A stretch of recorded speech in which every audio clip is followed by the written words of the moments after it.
Right, so hello and welcome back to Books and Things, and welcome to another Victober video. Today I thought I would have a chat about problematic things in classics.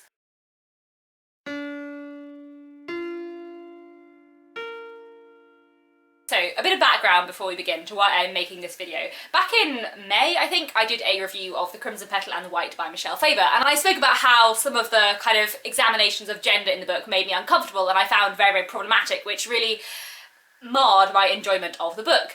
And somebody commented and asked me this question. I'm curious to know if you're more lenient towards Victorian novels for their problematic viewpoints than modern fiction. And the answer to that question is yes, I'm definitely more lenient towards classics for their problematic viewpoints than I am towards modern fiction. And I thought this would be quite an interesting thing to make a video about and discuss, because when reading classics, when reading older books, you're always going to encounter problematic things, viewpoints and terms that are out of date, and things which are, from a modern perspective, really offensive. In older books, you are often going to encounter casual sexism, casual racism, stereotypes of characters with disabilities, and getting on into the 20th century kind of casual homophobia as well. Now, the question that I was asked in the comments, which I did respond to at the time, but not as in full as I will do here, was specifically about Victorian literature. And obviously this is Victober, but this video discussion is about classics in general, and I do think there's a couple of books I want to mention that are sort of 20th century or 19th century but not British. So, as I have already said in this video, I'm definitely more lenient towards older books for their problematic viewpoints than I am towards modern ones. If I encounter a book that's been written in the last sort of 10-15 years and I encounter what I perceive as sexism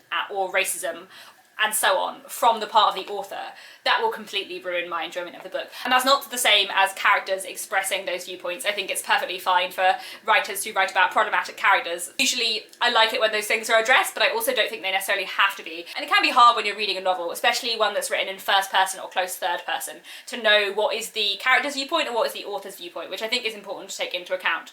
But I have read books in the past, modern books, that I have felt had a really bad or derogatory presentation of women, for example, that offended me as a woman reading it, and which therefore meant I didn't enjoy the book. For example, The Crimson Petal and the White, or All That Is by James Salter, or to a certain extent Any Human Heart by William Boyd, or all of Murakami. I have a particular gripe with books in which the female characters seem to only be present in order to have sex with the men. That's something that especially annoys me. But as I said, I do think it's important to recognise that there may be a difference between the author's perspective and the characters. I'm thinking about a book like The Name of the Wind, where I feel that any kind of casual sexism quaff the narrator conveys is very much the fact that the author is writing about a fantasy world that is kind of oldie-worldy and has kind of fairly traditional gender roles, and also because Quoth has like a hero complex, so he wants to save all the women, which is more about him than about the women. Anyway, I could go on many tangents in this video. I'm not really here to talk about The Name of the Wind, I'm here to talk about classics. But basically, what I was saying is I have certainly read contemporary books that I have found to have problematic viewpoints, and that has certainly spoiled the enjoyment of those contemporary books. That very rarely happens for me with classics. It has happened, for example, with Dracula, which I think I found so annoying in terms of its presentations of gender that it did stop me enjoying the book. But that was a long time ago, and I think if I read it for the first time now, I wouldn't necessarily feel like that. But also, I do think Dracula is slightly, worse in its gender presentation than other books from the same time period, which is a thing I'll talk about a bit later. So I'm going to divide the rest of this video into two main sections. First, I want to talk about the difficulties and the problematic nature of judging the past by contemporary moral standards. And then I want to talk a bit about my kind of historical interest in classics and books from the past, and how I think it's important to be able to read a book, not agree with the things it says, be made slightly angry by it, but still get something out of that book in terms of kind of intellectual curiosity. So, taking the first point first, as would make sense, there are a lot of difficulties about judging the past by contemporary moral standards. Within the society that I live in, we have accepted moral standards, and there are things that if someone were to say, I would be shocked that they had said that, because that's not okay to say in this society. But that might have been perfectly okay to say in the 19th century, and that doesn't mean that I can judge someone from the 19th century for saying that if that was perfectly okay within their system. I'm not saying that means their system was right, I'm just saying that that was the system within which these people were living and within which these writers were writing. In general, if I read a modern book that I feel to be really sexist or racist, my instinct is that person should know better. We live in the 21st century, they really should know better. Whereas when I read a 19th century book with similar attitudes or worse attitudes, my instinct is not they should know better, because for a lot of the time they didn't, and that was the system in which they lived and that was the way they thought about the world.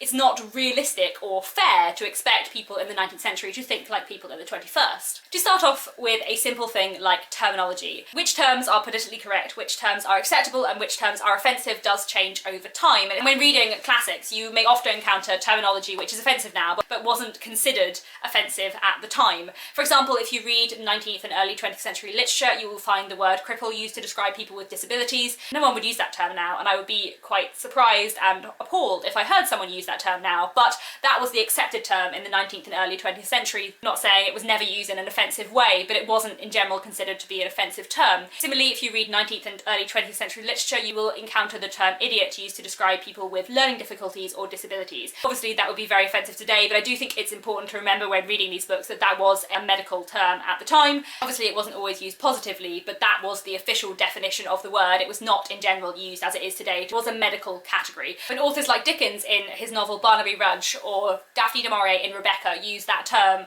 they're not trying to be offensive about the characters they're describing. That was the accepted term at the time. That doesn't mean that you can't be offended by it reading today, but I do think it's important to remember how terminology and its associations have changed over time. But let's move on from terminology to viewpoints more broadly. I think it is very important when reading classics to try not to judge people in the past by present moral standards. That doesn't mean you have to endorse their viewpoints or their moral system, but I do think it's important to recognise that people in different time periods live in very, very different moral systems. There are things that are considered perfectly acceptable today, which I think are perfectly acceptable, which the Victorians would have been really quite shocked at. We'll focus in on the Victorians here because I know the most about them. Victorian writers grew up in a Victorian world, and of course they think like Victorians and were shaped by the influences around them. In the Victorian era, British society was quite patriarchal, so it's no wonder that there are quite constrained gender roles in Dickens. Most prejudice, even today, comes from ignorance. Of course, you are likely to find a lot of casual racism within Victorian literature because Victorian Britain was a fairly non-multicultural society, but also it had a large empire, and in the 19th century was exposed to a lot of new cultures that it did not understand. When I read Victorian literature and I come across something that for me is problematic, I try to judge whether that is a normal attitude for the Victorian period or is not a normal attitude for the Victorian period. From a modern perspective, there are many things that Dickens says about the roles of men and women which do frustrate me and do annoy me, and there are many times when I do get frustrated with Dickens, but that doesn't stop me loving Dickens as an author or really enjoying his books, because I recognise that actually, for the time he was living in, a lot of Dickens's presentation of gender is quite nuanced and quite interesting and quite different and a bit ahead of its time. Dickens definitely does believe at least a little bit in the idea of separate spheres, which was popular in the 19th century, the idea that men belong in sort of one realm of life and women in another, but Dickens, unlike many other Victorians, did believe that the spheres were equal. In fact, often in Dickens's work you will find a preference for things that are considered feminine and a suggestion that men could really learn a lot from women, especially in books like his novel Dombey and Son, which is basically set up as a clash between Victorian masculinity and Victorian femininity, which Victorian femininity is shown to be better and less harmful and a bit nicer. I'm not saying that there's nothing problematic about the way that Dickens uses gender in Dombey and Son, but actually it's very nuanced and different for the time in which he is writing. Which leads me on, I suppose, to talking about the importance of recognising the complexity of problematic attitudes in classics. It can be very easy when reading a classic, if you come across a problematic or offensive viewpoint, to make that a reason to not keep reading the book or to not get anything out of the book. It can often shut you off to realising more things about the book. It can be very easy in encountering one such viewpoint in an author's work to dismiss that author and their body of work as racist or sexist or so on.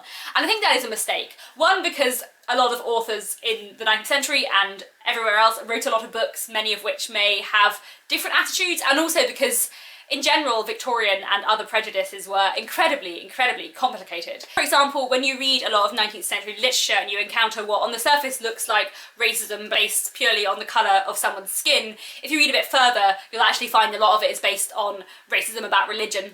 or about culture, not about the colour of someone's skin. Obviously that doesn't make it better, it's still pretty bad and it's still racist, but it does make it more complicated than we might on the surface assume. For example, if you read any 19th century literature that looks at kind of the British Empire in India, you will in general find a very positive portrayal of Sikh Indians and quite a negative portrayal of Hindu Indians. Like I said, that doesn't make the prejudices okay, but it does make them more complicated than you might on the surface think, and it does make them interesting to look at in terms of looking at the way the British Empire operated and the way that it treated and thought of people under its control. If you were to read the novel The Pickwick Papers by Charles Dickens, I love The Pickwick Papers very much, there are many things I enjoy about it, but it's a very male novel, and all the interesting characters really are men, and most of the women in it are a bit hysterical. Many of them very, very hysterical.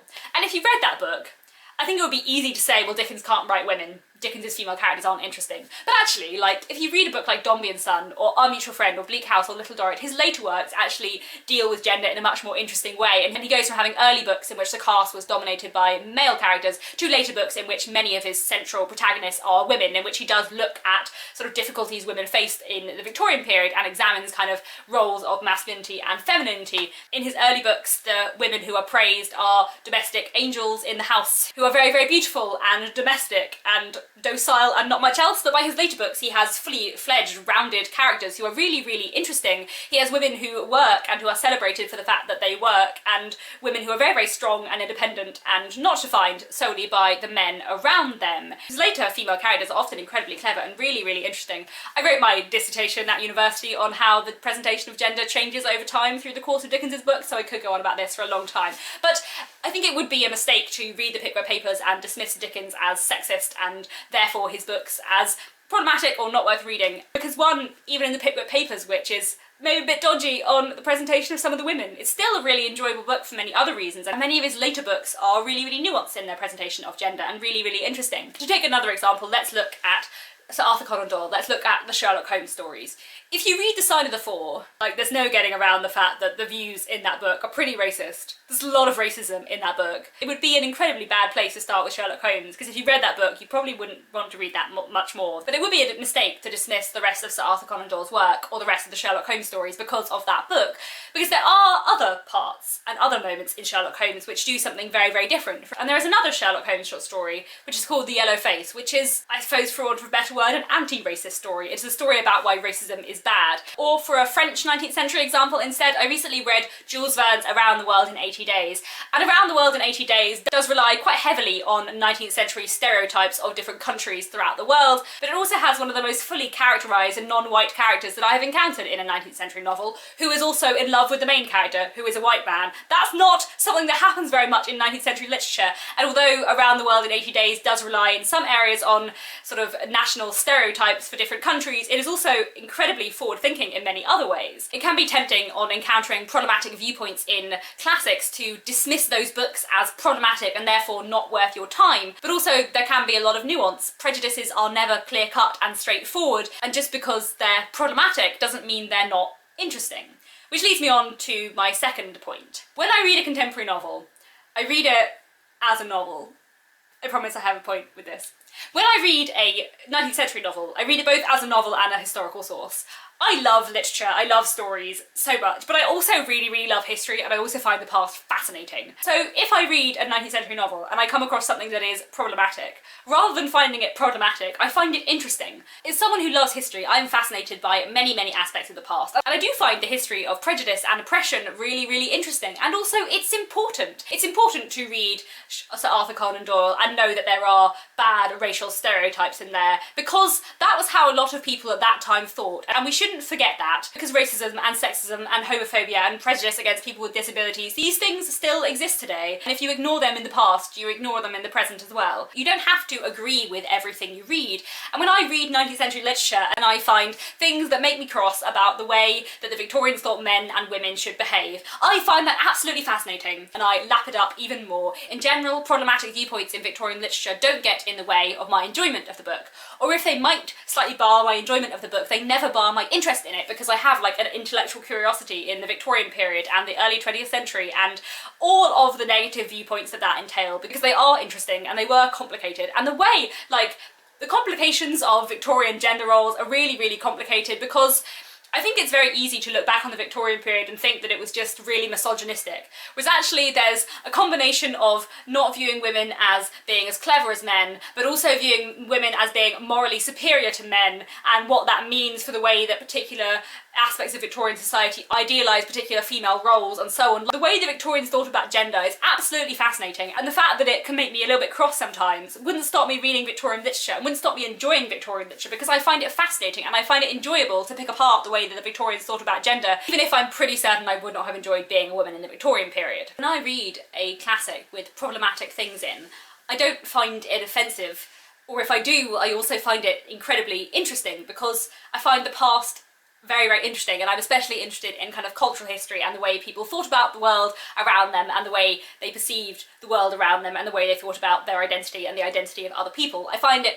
fascinating. I don't know if I've managed to make all the points I wanted to make. I feel like this has been a very rambly, incoherent video, and I now need to go and edit my hour ramble down into a sensible 15-minute video, but I think the main points I wanted to make were, one, I think it is difficult and problematic to judge people of the past by contemporary moral standards when they lived and thought in a very, very different way, whereas I feel perfectly able to judge someone who wrote a book a couple of years ago by contemporary moral standards, and if they don't hold up to those contemporary moral standards, I might be cross, and that's fine. That's the first main point. And the second main point is that, as someone who is interested in history and who reads classics for the history, not just for the stories, I'm very interested in the viewpoints that, for example, the Victorians held, whether they're problematic or not, because the Victorians held them, and that happened, and I'm interested in the Victorians, and so I want to know. I think that's everything I wanted to say in this video. This is an interesting topic for discussion, so please let me know your thoughts down in the comments and we can have a long old chat/debate, and I'll be back very soon with another Victober video.